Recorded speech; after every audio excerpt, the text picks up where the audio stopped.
I will get to baseball's sudden nightmare. It has either a Shohei Ohtani adjacent gambling crisis or perhaps a Shohei Ohtani gambling crisis, and also to the end of impeachment and of Rudy Giuliani presently. But first, in a simply amazing development, even for Trump, Trump's lawyer in the case is refusing to deny that Trump is trying to get somebody from Russia or Saudi Arabia to pay off or guarantee or underwrite or whatever the $464 million he has to pay the state of New York by Monday or begin to see the attorney general seize his property in the state. In a slick but startling no comment that couldn't possibly have been a better idea than a flat denial, even a dishonest flat denial, Alina Habba was asked point blank by Martha McCallum on her Fox News show, The Story, and Habba could not punt this question fast enough. Is there any effort on the part of your team to secure this money through another country, Saudi Arabia or Russia, as Joy Behar seems to think? Well, there's rules and regulations that are public. I can't speak about strategy that require certain things, and we have to follow those rules. Like I said, this is manifest injustice. It is impossible. It's an impossibility. I believe they knew that. I think that's why. The nation's leading parking lot case law expert then trailed off into witch hunt, election interference, demise of our country, evidently without any awareness that she had just legitimized what had been pure speculation up until that point. There are no rules or regulations preventing her from saying, no, of course Trump's not trying to sell the Russians something for $464 million, or he'd never do that with the Saudis. The presumptive GOP nominee for president is desperate for $464 million and counting, which he cannot personally access, writes Illinois Congressman Sean Casten. He wrote it after Trump told the court he had been turned down by 30 underwriters for a bond for that amount. That fact alone makes him, Trump, a massive national security risk. Any foreign adversary seeking to buy a president knows the price. Unquote. And that comes in the context of Trump being still pre-trial on 37 counts of mishandling classified documents and secret information in Florida. And there also being a snowball, at least in part started by impeccable gadfly Brian Beutler asking, under these circumstances, why on God's green earth would the Biden administration give Trump the national security briefings traditionally given to the presidential candidates of the major parties? I mean, hell, it would make more sense now for this government just to give Trump the money he needs than to give him the secrets he could turn into the money he needs. Remember, when Trump said a bond for that amount was a, quote, practical impossibility, that came on the same day that former Trump campaign chief Paul Manafort, the human international money spigot, Russian operative, branded a, quote, grave counterintelligence threat by a bipartisan Senate investigation just 4 years ago, the day Paul Manafort suddenly reappeared like one of the walking dead, reportedly tapped to run the 2024 Republican National Convention. And it's not even 2 weeks since Trump's TikTok flip-flop, where he went from being the president who'd given the social media site 45 days to kill off its Chinese ownership or be banned in this country, to saying to the Republicans in Congress who thought they were doing his bidding for him that no, they must not ban TikTok because that would help Facebook, and Facebook is the enemy of the people. And then it was revealed Trump had said this after he met with Jeff Yass, who owns $33 billion worth of TikTok. And I'm just guessing here, has presumably met some of his Chinese co-owners.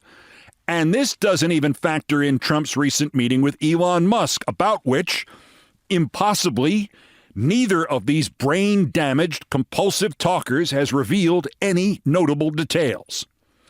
Trump's former financial fixer, Michael Cohen, had said this continues to make Donald Trump the single most dangerous thing in America to our national security and democracy. He doesn't care where the money comes from as long as he gets it.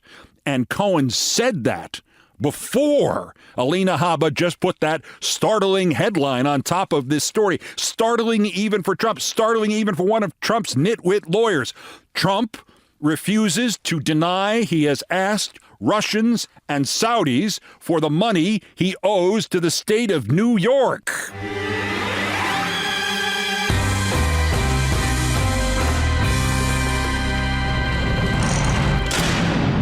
And now it belongs to the ages. The Trump-Putin attempt to make up something to impeach Joe Biden over died yesterday at 10:50 a.m. Eastern Daylight Savings Time when Fox News cut away from the hearings. Minutes later, the Newsmax propaganda feed also cut away from live coverage, and the impeachment died when its supply of oxygen was cut off.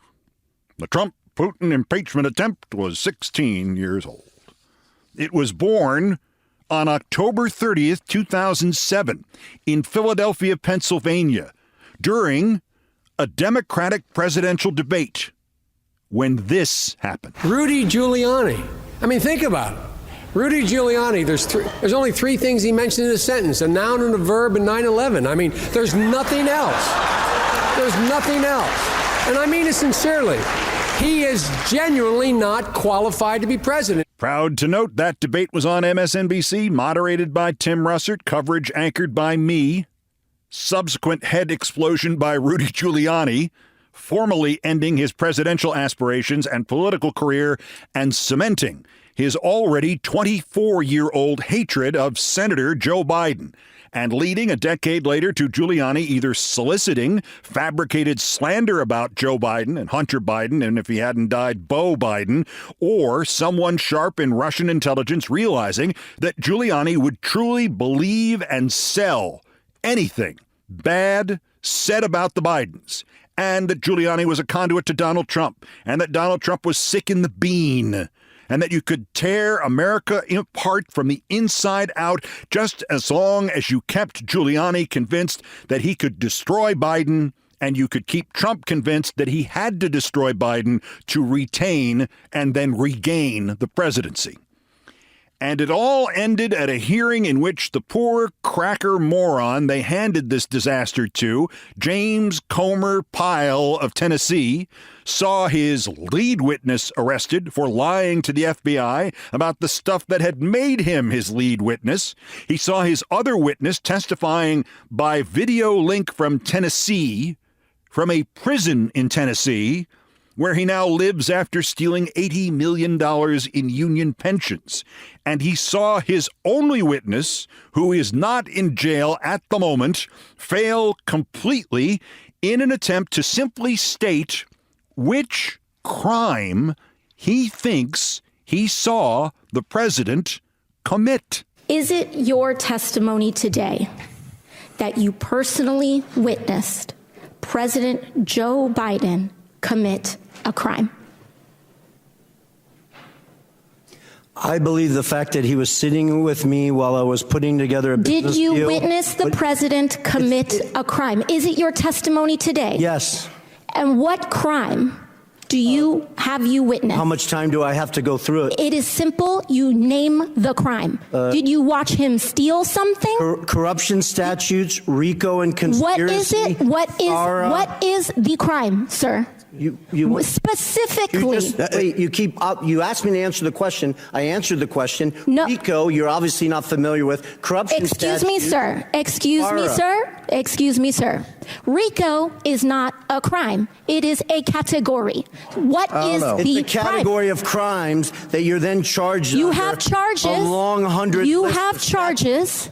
Sir, please want me to name the exact statute under RICO? Yes. Well, it's funny. In this committee room, everyone's not here. There's over 18 all right, sir, I reclaim my lawyers time. that went to law school. I reclaim my time. You guys okay, thank you, sir. I reclaim my time.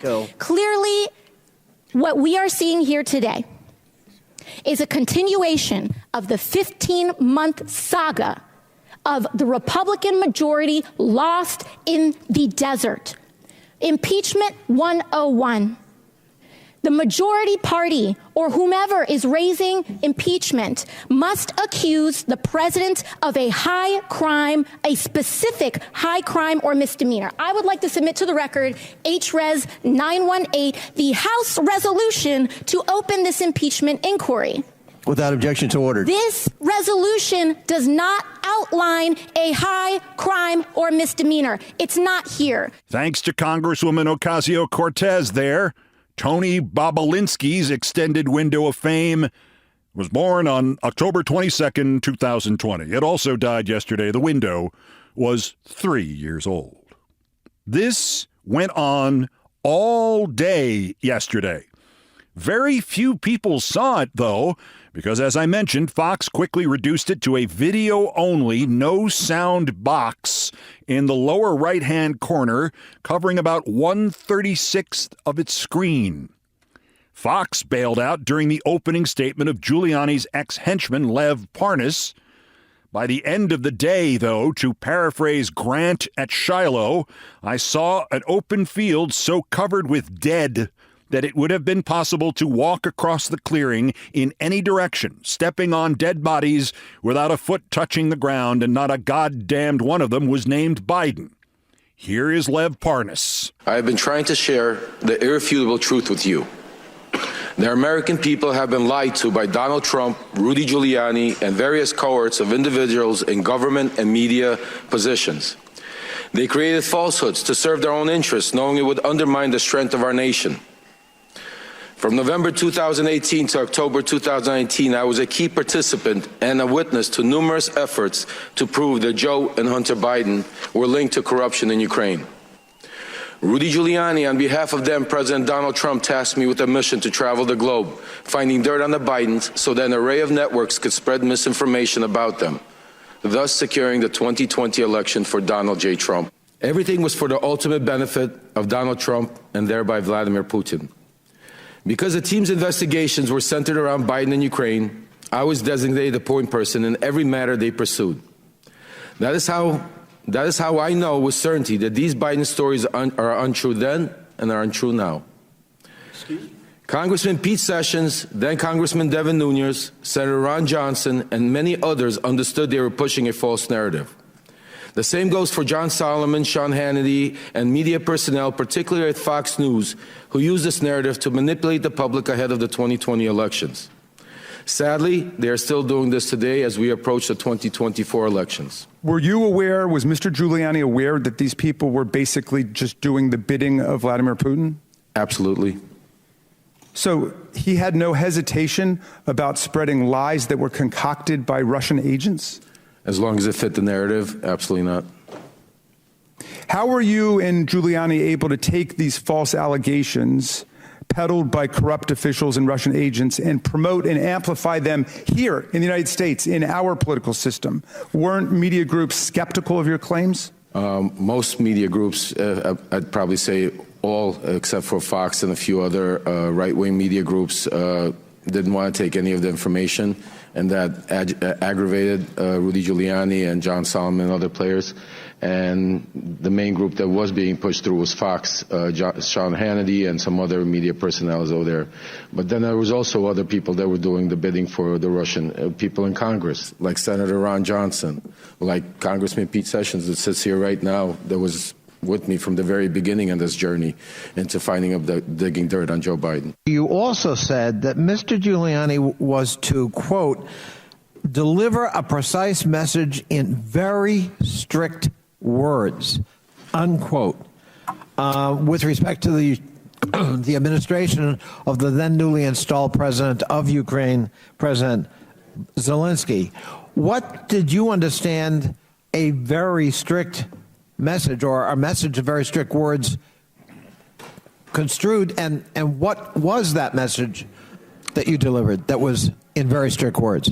Yes, Congressman. He basically told me not to be nice, to be very stern, and relay the message that unless Zelensky announced an investigation into the Bidens by Monday, this was Sunday, that there would be no cooperation, no aid from to Ukraine from the United States, and the Vice President Pence at the time that was scheduled to appear for the inauguration would not appear to the inauguration. That would seem to corroborate that very famous and beautiful telephone conversation between President Trump then and President Zelensky, basically saying, but I need a favor, and hinting that there'd be withholding of military aid until that favor was delivered. Is that fair? Oh, absolutely. I was a part of setting up that phone call. Congressman Jerry Connolly there, and earlier Jamie Raskin helping along Lev Parnas, and Congressman Jamie Moskowitz helping along Tony Bobulinski, or whatever's left of him, here. You can be damn sure they would have called the vote by now,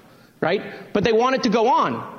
They either want it to go on because they don't have the evidence. Are you asking me a question? No, I'm just looking at you. Oh, okay. But if you want to talk to me, we can talk. Well, no, I think you haven't read recent data that shows American people are well aware of the Biden's corruption. Perfect. So then ask the chairman why he hasn't called for impeachment, Tony. He's here. Ask Comer. Hey, Comer, how come you haven't called for impeachment? I'll do it. Watch. Hi, I'm Tony. Hey, chairman, how come you haven't called? Paging Mr. Bobulinski, Mr. Tony Bobulinski. Moskowitz's point, of course, is that the point of the Biden impeachment investigation is to have a Biden impeachment investigation, not to actually ever impeach, ever, anybody, ever. And yesterday, the audience for that impeachment that will never happen, both regular strength Fox and meth level Newsmax, canceled the goddamned show.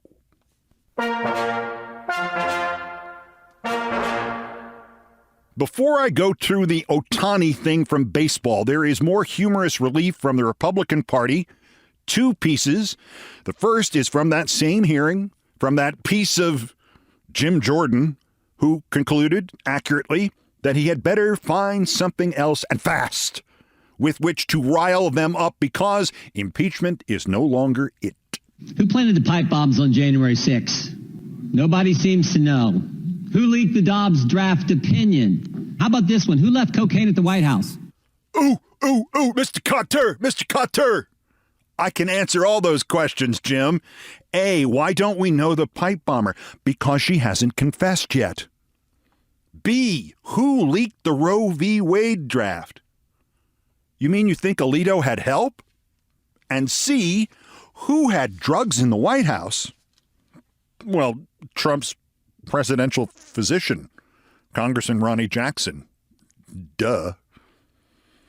The other comedy is from one of the congresswomen who, if they suddenly revealed that they don't actually exist and are, in fact, just the work of a couple of talented performance artists and comedians and actresses portraying the absolute dumbest characters possible, I would not be one bit surprised. Nancy Mace continues her one-person self-martyrdom claim into an 11th day by threatening to do something that would delight every single liberal and every single Democrat and every single opponent of both sides' media in America. I hope Republicans will not watch ABC News and that Republican politicians will not go on ABC News until Bob Iger and everyone else at ABC holds George Stephanopoulos accountable. Oh, no. No more Republicans on ABC's This Week? Wait, not ever? Oh. No more Republicans. Stop, don't, come back.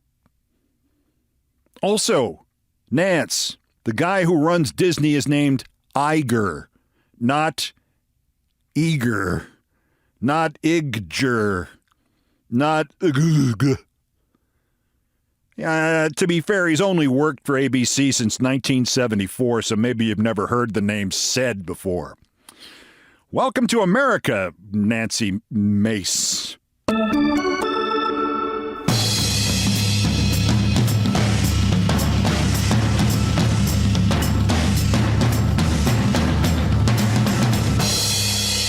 sports, a big gambling scandal just erupted in baseball, or a cataclysmic gambling scandal just erupted in baseball. Lawyers for the game's biggest name, the pitcher and designated hitter Shohei Ohtani, who just last winter signed a $700 million contract with the Los Angeles Dodgers, say Ohtani's interpreter stole millions of dollars from Ohtani. ESPN reports it's $4.5 million, and he used the money allegedly to place bets with an illegal bookmaker in Orange County, California. It's possible, I suppose, that the bookie was handling bets on something other than sporting events, but it's really unlikely, especially since sports gambling is not legal in California. Ohtani's lawyers made this claim, and the Dodgers immediately fired the translator named Ippei Mizuhara after the LA Times, as it reported, quote, learned that Ohtani's name had surfaced in the investigation of Matthew Bowyer, an Orange County resident.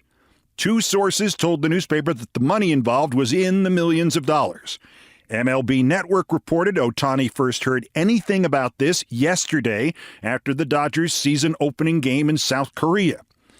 That's all bad enough. It's a Major League Baseball employee in his 8th season with his 3rd different club, a friend of Ohtani's dating back to Japan and the year 2013, tied to extensive illegal gambling, millions of dollars worth. But this could get way worse, way fast. It's not just that Ippei Mizuhara is Ohtani's interpreter and has been since he came to this country in 2017, and that he moved with him from the Angels to the Dodgers last winter. Mizuhara also served as Ohtani's pregame catching partner, his workout monitor, his bullpen session catcher. And the two men are close enough that when the owners locked the players out in a labor dispute 2 off-seasons ago and contact between team personnel and players was prohibited, interpreter Mizuhara quit his job with the Los Angeles Angels so that he could keep working with Shohei Ohtani through the lockout. It is also not impossible that a seemingly close friend could rob his ultra-rich pal blind. It has happened in every sport. It has probably happened in every business. But given the closeness of Shohei Ohtani and Ippei Mizuhara, given the fact that the story broke because the LA Times learned that Ohtani's name had surfaced in the gambling investigation, not the interpreters, given baseball's still near death penalty punishments for illegal gambling by players, and given the Dodgers' history of not exactly closely vetting star players before signing them, think of the now shadow-banned ex-Dodger pitcher Trevor Bauer, the commissioner's office is now going to have to go to the old cliche and provide the answer to this question. What did Shohei Ohtani know, and when did he know it?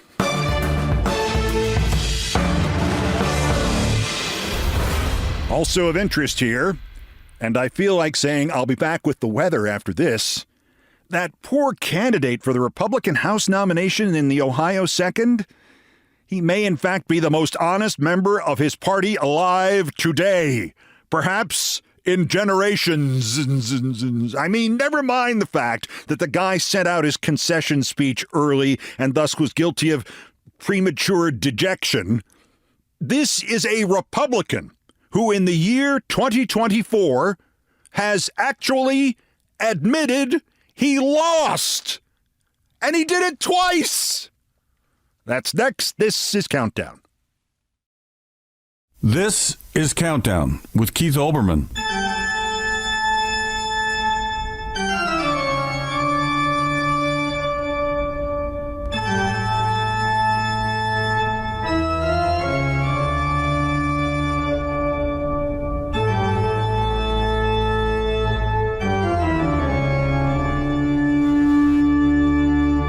Still ahead of us on this edition of Countdown, so we have crossed the Rubicon of my broadcasting history.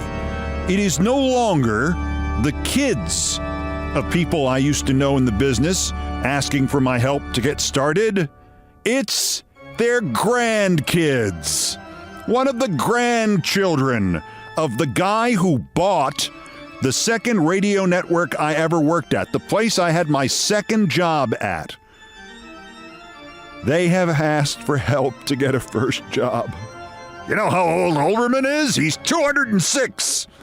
Of course I helped her, but not before I told her every story I could think of about that network, especially the day that we desperately needed George Steinbrenner, the owner of the New York Yankees, to be our source off the record for a big story, and nobody could find him. And then I turned the corner going to my house, and he's standing there, and not just standing there, but he's standing there shouting all the information we needed him to be our source for. Things I promised not to tell next. First, still more idiots to talk about the daily roundup of the miscreants, morons, and Dunning-Kruger effect specimens who constitute today's worst persons in the world. First, the bronze worst, Lauren Boebert again. A picture of her at like maybe a gypsum mine or something with a bunch of old dudes in cowboy hats.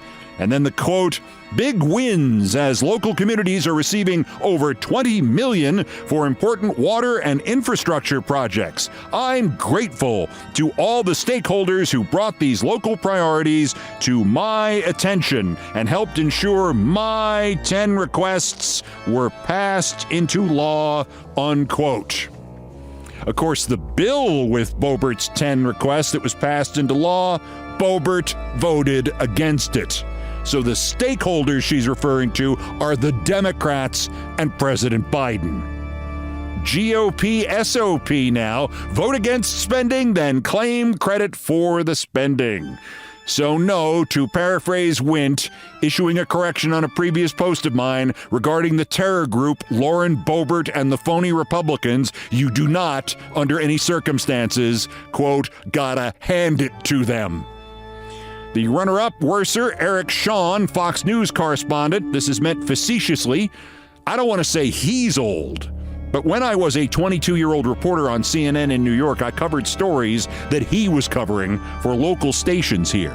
Not a big guy. He wound up at Fox as it started, and I don't know what he has on his bosses there, but this is the same guy who debunked Trump's lies about the 2020 election on Fox and interviewed a spokesman for Dominion about Fox on Fox, and in April 2020, who pleaded with Fox viewers to stay home during the pandemic. And now, about the Letitia James case against Trump and the Monday doomsday for Trump, where she can start seizing his fat assets unless he gets that foreign money that he won't deny he's trying to get.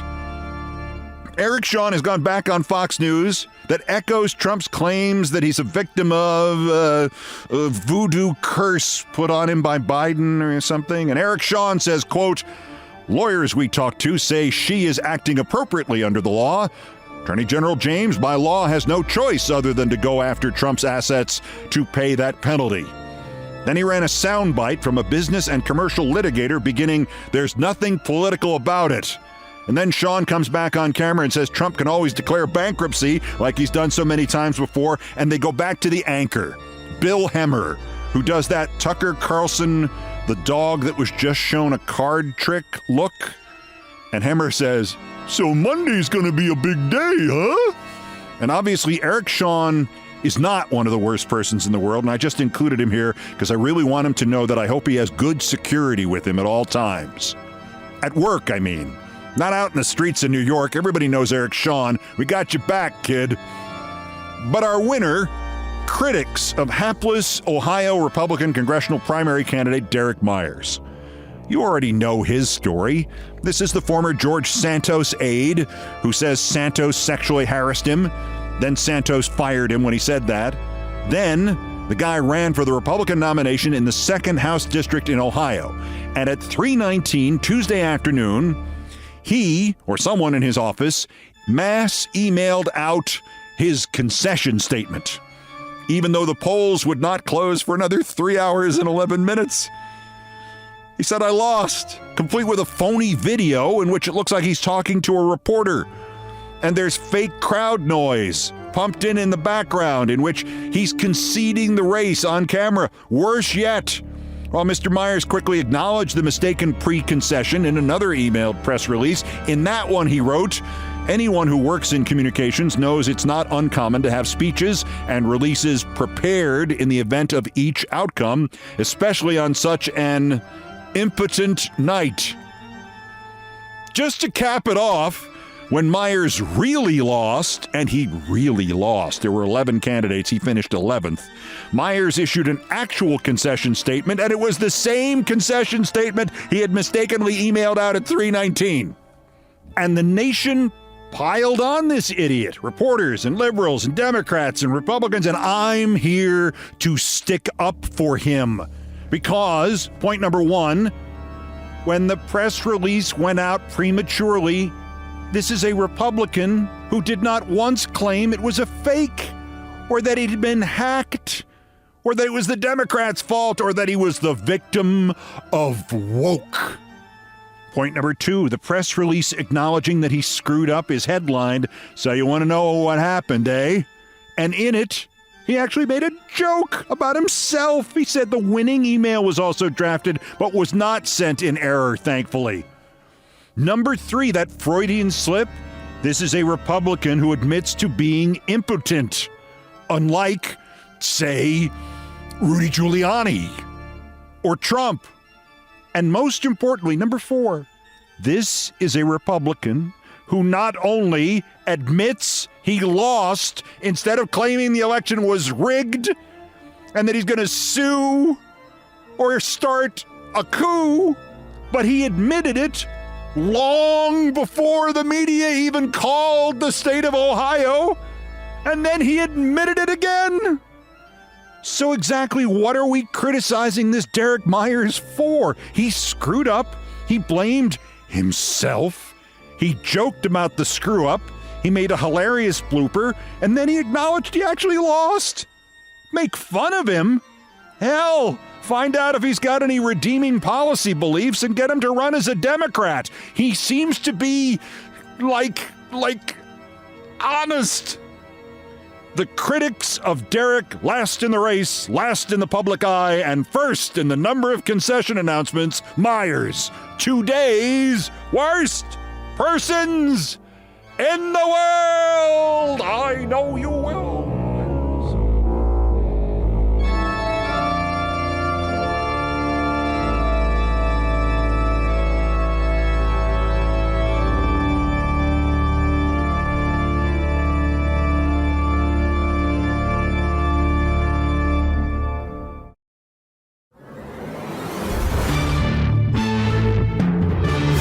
Now from the files of things I promised not to tell, and I recently went past the building, my second professional home, and I was flooded with my memories of a place called the RKO Radio Network. This is 1980, and I'm nearing my 22nd birthday, and I'm working real hard at one radio network run by the United Press International Wire Service in my second year and making around, nearly $20,000 a year. And in September, a drunken manager had tried to get me fired, tried to fire me himself for being young. And I'll be damned if I can remember getting consecutive days off there. This was UPI in a nutshell. For my first few weeks there, I thought whoever had decorated the newsroom had found the floor tiles with the ugliest design pattern in history. And then finally, I saw a colleague grind his lit cigarette into that floor, and only then did I realize that was what the ugly design pattern was. Hundreds of ground out cigarettes. Years and years of ground out cigarettes in the tiles. Anyway, the main advantage to working at UPI was that everybody in what was then a flourishing radio business knew UPI, and thus they knew you, and they knew you were underpaid. The top all-news radio station in the country, WCBS in New York, had already asked if I might be a candidate for a coming opening in their sports department. The previous spring, I'd actually interviewed with two vice presidents at this thing the yachtsman Ted Turner, who owned the Atlanta Braves, was going to try to start, something he called Cable News Network. But they were not initially interested in me, and after meeting with them, I was certain they would never get it launched, let alone get an audience for it. I was working there literally 14 months later.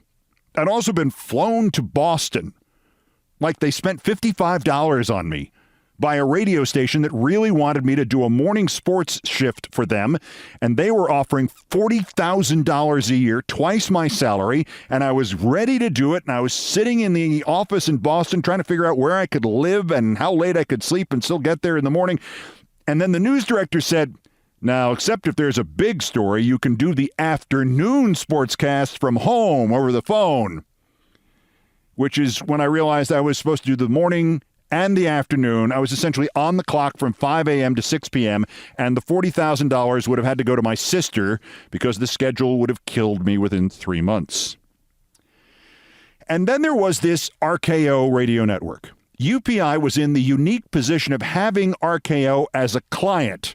So RKO heard and used our stuff all the time. And also, they had from their beginning used our UPI feed as a kind of 24/7, constantly flowing, turned-on spigot audition service. From the time I got to UPI in July 1979, it seemed like one radio person from UPI per month was hired away by RKO. Sometime in the early autumn of 1980, I was covering a New York Rangers game at Madison Square Garden, and the guy next to me smoking a cigar inside the garden, right in front of all the fans, turned out to be the sports director of this RKO network. In fact, he was the entirety of the RKO sports department. But we're doubling in size. I'm going to start doing weekend sportscasts, and I get to hire a new person to do the weekends. It's a union shop, so it's $51 a sportscast. AFTRA. There's 10 a weekend, so you get $22 for any dollars reports for reports from the field, and you'd be my backup. $22 from the field, and a guarantee of $5.10 a weekend. And you got to come in 1 day a week to book the stringers for the weekend games. That'd be free, but the guarantee is $26,000 plus those $22 every time you file a report from the field. You interested? Well, I did some quick math. This was about 40% more money for about 40% less work. And there were no 5 a.m. to 6 p.m. schedules. When the sports director called me back a few weeks later to offer me the gig, I did not hesitate. His name, by the way, was Charlie Steiner. Charlie would later be a colleague of mine at SportsCenter, and then he did the Yankees games, and now he does the Dodgers games, and he's been a friend for 42 years. The network itself was also space-age shiny and new, and it had carpets. Whereas UPI had the stubbed-out cigarettes decor, RKO was literally the first radio network in this country to deliver all of its programs to its stations via satellite. No more scratchy, hyper-expensive phone lines. RKO came through crystal clear, and that was our pitch to the stations. All the newscasts, all the sportscasts, all the features ended with the same tagline. Via satellite, this is the RKO radio network. And then a spot for Hubba Bubba Gum. For my first few weeks there, part of the job also included doing 2 sportscasts a day for RKO's local station, WOR. The first time I went up in the elevator to their studio, it dawned on me that it was the exact same studio where 7 years before, I had been invited by the great comedians Bob Elliott and Ray Goulding, along with my dad, to sit and watch in amazed appreciation as Bob and Ray did their show on WOR. So basically, as of December 1980, I had accomplished all of my childhood goals. The only problem with the place was the location. RKO was on the southeast corner of Times Square, probably the low watermark in the history of Times Square. It was in 1440 Broadway at the corner of 40th Street. There was a back door at 41st Street and 6th Avenue, right across from Bryant Park. On those occasions, when I filled in for Charlie Steiner on the weekdays for his morning show, which they would tape overnight, I would often be at the studios until 2 or 3 a.m., and my walk home was a little sketchy. In point of fact, I would not walk home. I would run. I mean run from that back door at 41st and 6th. I'd pass Bryant Park on my right as fast as I could, past all the drug dealers and other folks, then dart on the north side of 42nd between 6th and 5th. And once you got to that corner of 5th and 42nd, you were back in civilization with good street lights and other people on the streets, no matter how late the hour, or as we called them in New York then, witnesses. Occasionally, I might have to walk in Times Square itself, usually when it was daylight. What surrounded me there was about as far from today's Disneyland East Times Square as you could imagine. In fact, you could not imagine. There were porn theaters everywhere. And it wasn't just porn theaters. They were spaced apart. And in between them, other businesses existed. Porn peep shows, porn sex shops, and porn video rental stores. I remember always making sure I was walking on the outside edge of the street, nearest the gutter, on the premise that in the event somebody tried to mug me, I stood a much better chance by running right out into automobile traffic. Besides which, I used to worry that if I walked too close to the porn theaters and the shows and the shops and the video stores, one day I might just get stuck to the sidewalk. Times Square was so different in 1980 and 1981 that I really can't imagine that the annual income made there from anything but porn and the RKO radio network was more than $20 a year in total. There was nothing else. I mean, nothing. On weekends, walking over from my home on the east side, I would decide which fast food place I'd be getting lunch from. Somewhere on Fifth Avenue or Lex, I'd go to the nearest payphone, I'd call the RKO newsroom desk, and I would offer to bring in food for everybody, for the simple reason that in Times Square, 40 years ago, there were no restaurants open on weekends. I'll say that again. In Times Square, 40 years ago, on the weekends, all the restaurants that existed there were closed during the day. And forget public transportation to Times Square. I would finish my brisk 25-minute walk to work one night in that frigid winter of 1980-81 and see my colleagues looking unusually pasty and drawn. "You didn't take the subway in, did you?" asked one of the editors, Tom Ryan. I looked at him like it was crazy. "Well, good. Some guy got stabbed by the stairs closest to our building." I asked if he was okay. "No, he's not okay. He's dead. But they got the guys who did it. They arrested 51 people.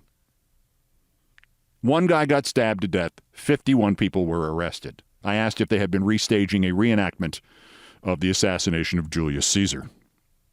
Still, the equipment was brand new and easy to use, and the staff was all young. We all had fun, and we had parties, and everybody lived in the city, and for the most part, it was a pleasure to work there. And it was way more lucrative even than Charlie Steiner had suggested. Those $22 voice reports from the field, they piled up fast. The baseball players went on strike that June, 1981, and every time I covered a bargaining session, I could be certain of at least another $44, and if that doesn't sound like much, the rent on my very nice studio apartment never got higher than $498 a month. RKO's location also provided me with some wacky logistical problems. I filled in for Charlie on most holidays, plus I did the same thing at a local radio station, WNEW. This made the actual Christmas into my metaphorical Christmas. If I had to fill in for both of these operations on the same day, my schedule went like this. Get into RKO in Times Square at maybe 2 a.m. Tape Charlie's morning show by 4 a.m., then walk across town very quickly to WNEW over on 3rd Avenue and do those sportscasts live between 5:30 and 9 and then go home and maybe take a nap, but not a long one because I would have to be back at RKO by 1 p.m. to do Charlie's afternoon show. Rinse, repeat. A lot of work. On the other hand, just 1 week of those days paid the rent for 2 months. On a wet New Year's Eve 1981, I treated myself to a cab to go to RKO, which put me in the bizarre position of getting into a cab on the east side at 1:30 a.m., New Year's morning, and saying, "Take me to Times Square." And the driver saying, "You missed it, buddy. It's been 1982 for an hour and a half." Nothing like being the only person going into Times Square while 1 million people are leaving it. Drunk. Most of the sportscasts I did at RKO were pretty textbook.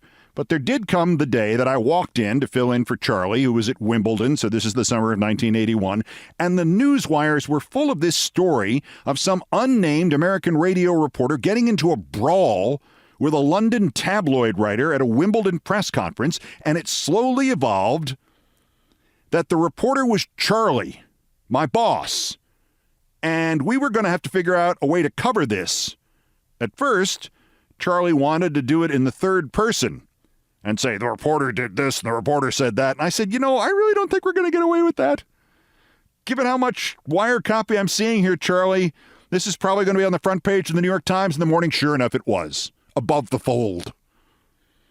Worse still, unbeknownst to Charlie, his fight took place in a corner of the Wimbledon press room, right under the camera that fed out a shot of that room 24/7 to every television network in the world. Sure enough, the last item on ABC's 6:30 newscast that night with Peter Jennings was a feature on Charlie Steiner fighting with the British over how they broke up the John McEnroe post-match press conference, and he was pissed off because that meant he wouldn't get any sound bites from McEnroe. I managed to run home from RKO and record the report by Dick Schaap, and when Charlie got back from London, I loaned it to him. This was in July 1981. Charlie still hasn't given me the tape back. Every time I see him, he swears he's still looking for it. It's in a box somewhere. But I'm beginning to think he may not be telling me the whole truth about what happened to my video cassette. But my favorite RKO story is about Charlie's sudden and inexplicable obsession with the story during that 1981 baseball strike I mentioned. In the middle of this thing, which stopped the season for 50 days, and was really the beginning of the end of that time when baseball truly mattered in this country.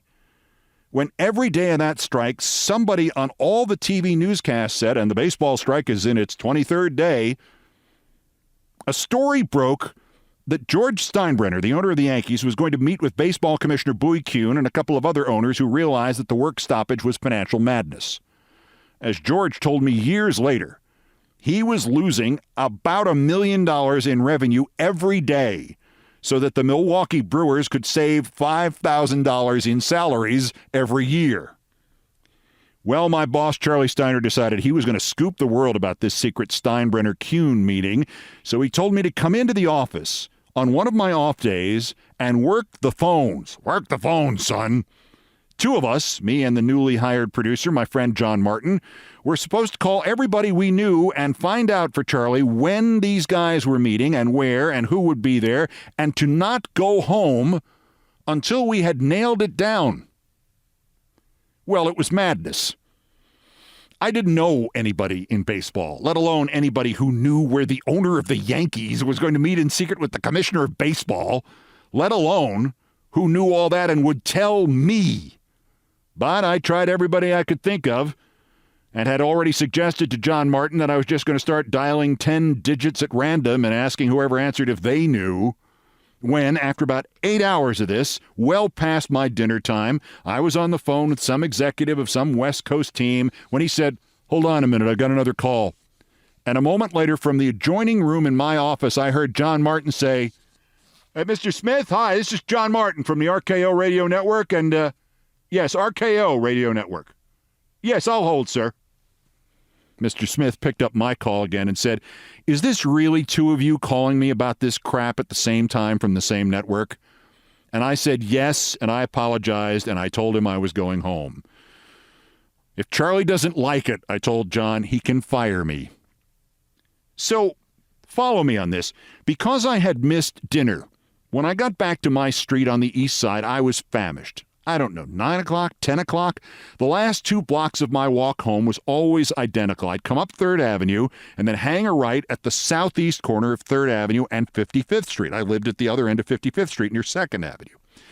But now I was going to go pick up some pizza in a very nice place on the northwest corner of this same block. I got the slices, the lights changed, and now I was crossing towards the northeast corner of 55th and 3rd, which itself was the home of a famous New York bar, P.J. Clark's.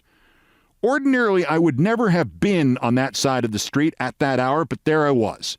And as I slipped past the ancient front door, I saw the side exit open and a burst of bright yellow light, like in an Edward Hopper painting, shoot out onto a limo waiting on 55th Street. And as I walked, carrying my box of pizza and wearing my RKO Radio Network black jacket, who emerges from that light of that side door at P.J. Clark's but George Steinbrenner in a tux. I gasped. I tried to summon the courage to approach Steinbrenner as he walked towards his limo and ask him about his planned meeting with Commissioner Kuhn. And just before I admitted to myself that no, at the age of 22, I did not have such courage, I saw Steinbrenner stop at the limo, and I heard him yell back towards the light shining through the still open side door to Clark's. Eddie! Eddie! And with that, Edward Bennett Williams, the owner of the Baltimore Orioles, leaned out, also in a tux, and said with evident exasperation, "What now, George?" Steinbrenner shouted, "What time are you and I and Childs meeting with Bowie tomorrow?" I couldn't believe it. I couldn't believe my luck. Williams had not seen me. Steinbrenner had not seen me. Williams sighed again. "For the 10th time, George. 9:30. 9:30 in the morning, George. 9:30. Bowie's condo." I now plastered myself against the wall of Clark's. I hoped they had not seen me at all. Without so much as asking the question, I had learned that the Orioles owner and Childs, Eddie Childs, the owner of the Texas Rangers, they would be accompanying Steinbrenner to the meeting, and it would begin at 9:30 at the condominium of Commissioner Bowie Kuhn. And I was wondering if I could try to fake Steinbrenner's voice and shout, "Eddie, where is Bowie's condo again?" When suddenly I heard Steinbrenner say, "Eddie, where is Bowie's condo again?" By now, Edward Bennett Williams had relit a cigar he was holding. "George, write it down this time. 575 Park. 575. I could barely breathe. Good God, they had handed me everything but the cross street. "Eddie! Eddie! What's the cross street?" Williams now swore. "Oh, for F's sake, George, 63rd. 63rd and Park. 575 Park at 9:30 in the morning, okay?" Steinbrenner got into the limo. It squealed off. The door closed. I wrote what I had heard on the top of the pizza box and took off at a dead run to my apartment at the corner of 55th and 2nd, pausing only to take a quick bite of pizza. I called John Martin back at the RKO radio network. "I got it." John said, "You got what?" "I got everything about the meeting." John said, "I'll get the boss." Soon, all three of us were on the phone. Charlie did not believe I had gotten him any information, so I laid it on thick. "You writing this down, boss? 9:30 tomorrow morning. It's at Bowie Kuhn's condo at 575 Park. That's the corner of 63rd, of course." Then there was silence at Charlie's end of the phone. "Oh, and Edward Bennett Williams of the Orioles and Eddie Childs of the Rangers, they'll be there too. I don't know, Charlie, if it's just them or there are others, but those four will certainly be there. Bowie's condo, 575. Cross street is 63rd. Charlie started to make a kind of but noise. But, how did you find out? How in the hell did you actually find out? Why do you think it's true? I had been waiting for this for several moments, and my answer had been rehearsed in my mind at least as far back as my elevator ride up to my apartment. With the most nonchalance I had ever mustered in my life, I answered Charlie Steiner. "Well, Charlie, I ran into Steinbrenner at Clark's."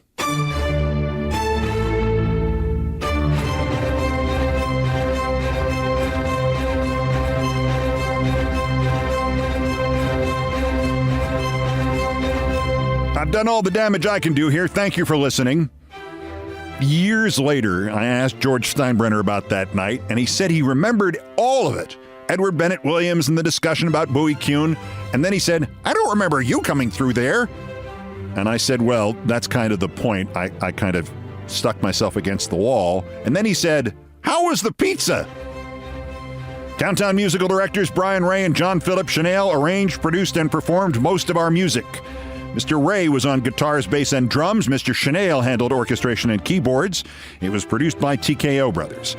Other music, including some of the Beethoven compositions, were arranged and performed by No Horns Allowed. The sports music is the Olbermann theme from ESPN2, written by Mitch Warren Davis, courtesy of ESPN Inc. Our satirical and pithy musical comments are by Nancy Faust, the best baseball stadium organist ever. Our announcer today was my friend Kenny Mayne, and everything else was pretty much my fault.